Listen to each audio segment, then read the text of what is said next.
The Justice Department cracking down on major Russian players tied to Vladimir Putin. The Klepto Capture Task Force setting out to enforce sanctions, export restrictions, and other measures designed to freeze Russia out of global markets. NewsNation's Michael Schur is live for us. Michael, this is about further pressuring Russia to end its invasion of Ukraine. Indeed it is, Nicole, and it might be the kind of strategy that may work, though it's very, very difficult to execute. Get to those people closest to Vladimir Putin and have them put the pressure on Vladimir Putin once their empires start falling. But it's a complicated way to get there because so many of them use so many different aliases and so many different shell companies to hide what they own. Life may have just gotten much harder for Russian oligarchs.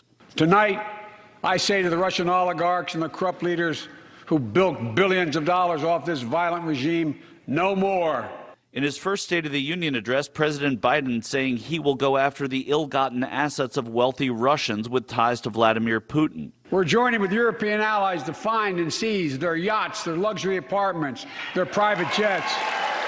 We're coming for you. But coming for them may not be so easy. They haven't kept these assets in Russia.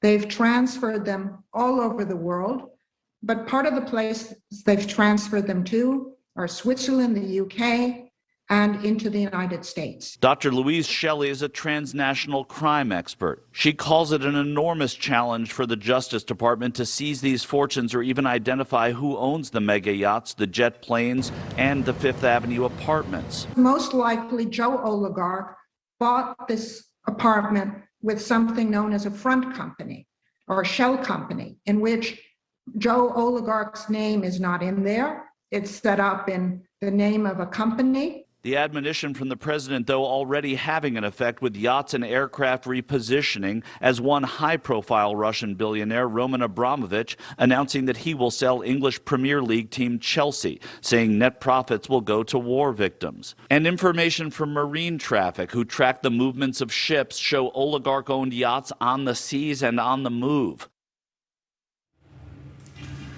Louise Shelley telling me, Nicole, that these laws can change. They're laws that allow Russians to have these assets in the United States without saying who owns them. Those are laws that we don't even have as Americans here in the United States. Nicole? All right, Michael Schur, thank you for that. Thank you for watching. Click the red subscribe button below so you can get more of NewsNation's fact-driven, unbiased coverage.